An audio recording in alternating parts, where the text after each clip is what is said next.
Hello there. Thank you so much for joining us. This is News Channel Nebraska. My name's Eric McKay. Let's take a look at our top headlines today. The President of the U.S. firing a Federal Reserve governor for the first time in the Fed's 111-year history. But Lisa Cook says she's staying on the job until the courts decide if her termination is legal. Some analysts think all this could bring economic shockwaves. Amy Kiley has more. When executives start to try and meddle with central bank independence, that comes at real cost. Experts say President Donald Trump's unprecedented attempt to fire a Federal Reserve governor could affect average Americans. Lisa Cook's termination is likely to end up in court. Trump can only fire a Fed board member for cause, and Cook faces no legal charges. In a letter, he claims she, quote, may have made false statements on one or more mortgage agreements. She and Jay Powell are holding the economy hostage by not cutting rates. If Cook's seat becomes vacant, Trump can nominate her replacement. He's pressuring board members to cut interest rates beyond what they think is good for the economy. If he succeeds, the Fed would have less control over inflation. If you have a job, if you have money saved, if you have children, any kind of commitment to this country doing well in the future, this should be of concern. Investors do seem concerned based on overnight drops in stock futures and the U.S. dollar index. Those reflect retirement accounts and spending power. Beyond economics, analysts also see impacts from Trump's broader campaign to punish perceived enemies. There's going to be many other people that he's going after as well, but I love it.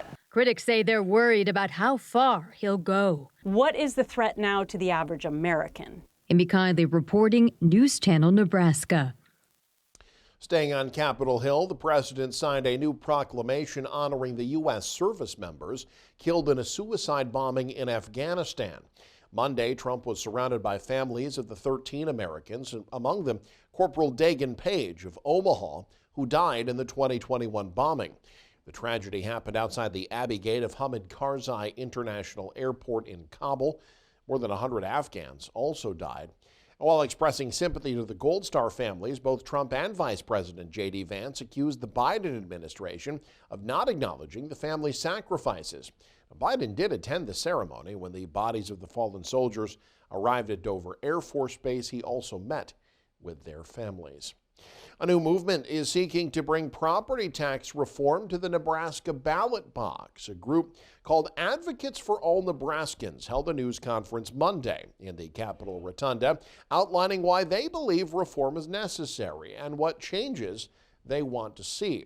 The group petitioning for a constitutional amendment that would reduce home property valuations for tax purposes by 50%, meaning only half the assessed amount would be taxed. It's also pushing for a state law that would cap property tax levy increases at 3% year over year.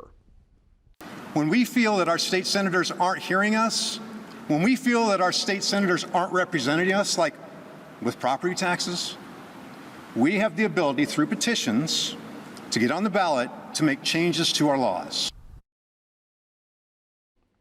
The group's goal is to collect enough petition signatures to place the measures on next year's midterm election ballot.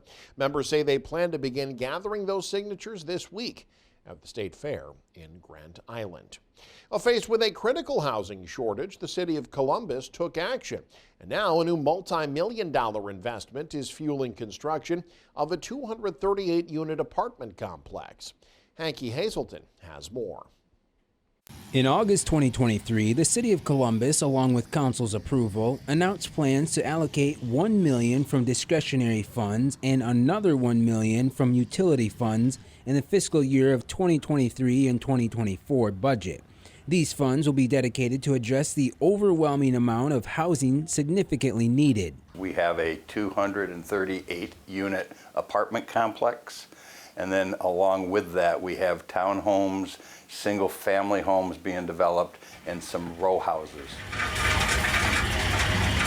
When this is all done, this will be a 300-plus door area.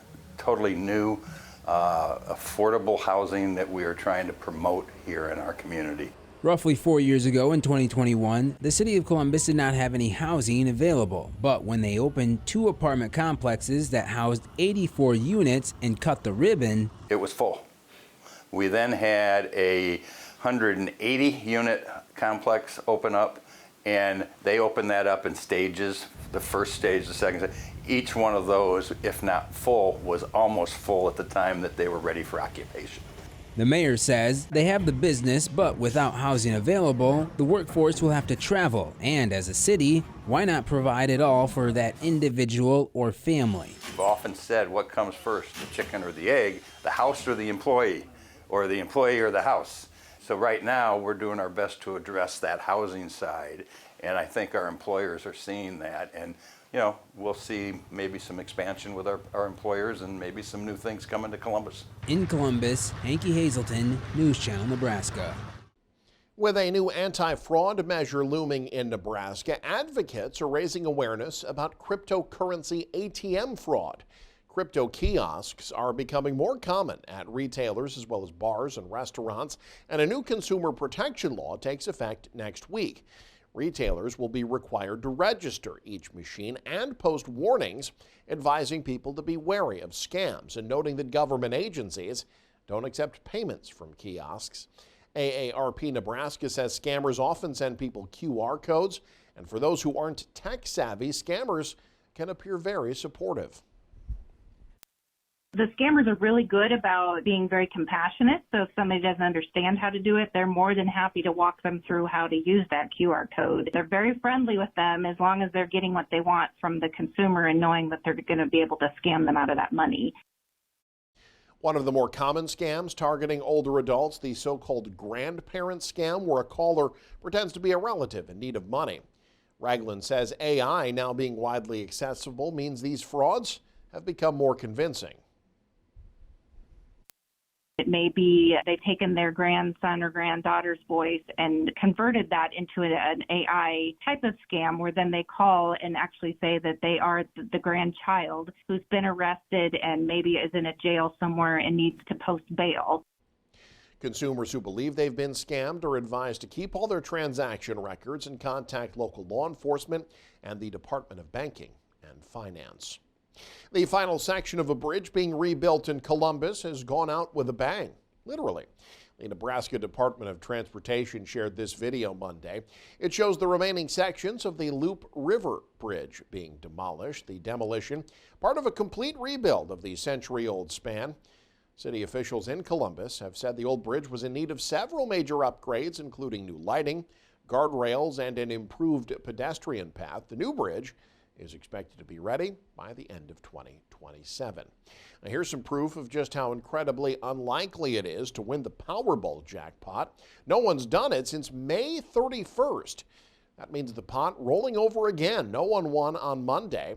It's expected to reach $815 million before Wednesday's drawing. That would make it the 7th largest ever. The cash value of that payout, if taken in a lump sum, would be about $368 million. The jackpot could go even higher if more people than expected buy tickets. Of course, that also increases the likelihood of a winner or even multiple winners who would then have to split the big prize. That big prize hasn't been won in a while, but a Nebraskan is coming away with a pretty good chunk of change. Lottery officials say a $50,000 winning Powerball ticket was sold over the weekend at the Nebraska State Fair.